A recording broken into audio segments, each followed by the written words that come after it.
Ya, Assalamualaikum warahmatullahi wabarakatuh. Perkenalkan, saya Denia Lizrani Hafsah dari Departemen Keilmuan dan Advokasi Himpunan Mahasiswa Jurusan Ilmu Ekonomi, Fakultas Ekonomi dan Bisnis Universitas Hasanuddin. Pada video kali ini, saya akan membawakan materi terkait ekonomi pembangunan. Nah, untuk pokok bahasan yang ketiga yaitu ukuran indikator dalam pembangunan. Nah, ukuran indikator pembangunan itu sendiri sebenarnya merupakan tolak ukur yang digunakan oleh suatu negara dalam mengukur kinerja atau performa negaranya dalam mencapai pembangunan. Ukuran indikator pembangunan ini sendiri juga dapat digunakan untuk membandingkan performa pembangunan negara dengan negara-negara lain.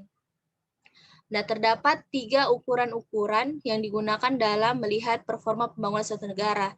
Yang pertama tentunya yaitu ukuran dalam faktor ekonomi, seperti GDP, GNP.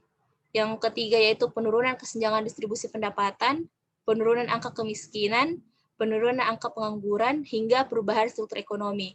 Nah, seperti yang saya jelaskan pada pokok bahasan yang sebelumnya, bahwa ukuran ekonomi dalam melihat performa pembangunan suatu negara harus melihat adanya penurunan baik dalam angka kemiskinan, yaitu seperti berkurangnya jumlah masyarakat miskin dalam suatu negara, berkurangnya jumlah tingkat pengangguran di mana seluruh faktor produksi atau input berupa tenaga kerja dimaksimalkan dengan menurunnya tingkat pengangguran hingga perubahan struktur ekonomi.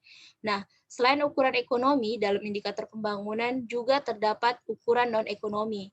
Yang pertama seperti rata-rata lama sekolah, umur harapan hidup, jumlah dan kualitas layanan publik, hingga sistem hukum dan politik. Nah, tak hanya ukuran ekonomi yang digunakan dalam tolak ukur pembangunan suatu negara, terdapat pula ukuran non-ekonomi. Nah, ukuran ekonomi sendiri ini sebenarnya melihat bagaimana rata-rata lama sekolah dari masyarakat suatu negara itu sendiri, baik umur harapan hidup hingga bagaimana sebenarnya kualitas layanan publik yang ada di suatu negara. Apakah kualitas layanan publik yang tersedia seperti untuk kesehatan dan pendidikan telah mencakup masyarakat yang ada di negara tersebut, atau masih ada masyarakat yang tidak dapat menikmati fasilitas dari layanan publik negara itu sendiri. Nah, tak hanya dari ukuran non-ekonomi maupun non-ekonomi, terdapat ukuran lainnya yang dapat digunakan dalam tolak ukur performa pembangunan suatu negara. Nah, apa ukuran lainnya yaitu seperti indeks kebahagiaan. Nah, indeks kebahagiaan ini sebenarnya melihat apakah jika terjadi pembangunan suatu negara atau meningkatnya pertumbuhan, apakah kebahagiaan masyarakatnya juga meningkat. Nah, yang kedua yaitu indeks kesetaraan gender, yang ketiga indeks pembangunan manusia, dan yang terakhir indeks keberlanjutan pembangunan.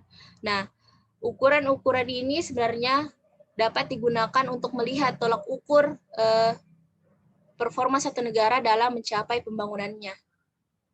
Nah, untuk materi selanjutnya yaitu tujuan inti dari pembangunan. Nah, sebenarnya ada 3 tujuan inti dari pembangunan yang dilakukan oleh suatu negara. Yang pertama itu peningkatan ketersediaan dan perluasan distribusi berbagai macam barang kebutuhan hidup pokok. Tujuan yang kedua ialah peningkatan standar hidup, dan yang ketiga ialah perluasan pilihan-pilihan ekonomi dan sosial bagi setiap individu. Nah, sebenarnya jika kita melihat ketiga tujuan ini, tujuan utama atau tujuan inti dari pembangunan sendiri merupakan meningkatnya kesejahteraan hidup masyarakat suatu negara. Artinya, jika terjadi pembangunan atau pertumbuhan dalam suatu negara, maka dapat dilihat masyarakat atau individu yang berada dalam negara tersebut memiliki standar hidup yang tinggi, juga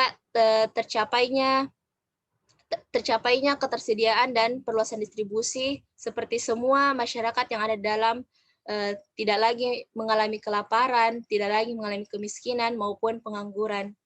Nah, mungkin sekian yang dapat saya jelaskan terkait ekonomi pembangunan itu sendiri. Kurang lebihnya mohon dimaafkan. Wassalamualaikum warahmatullahi wabarakatuh.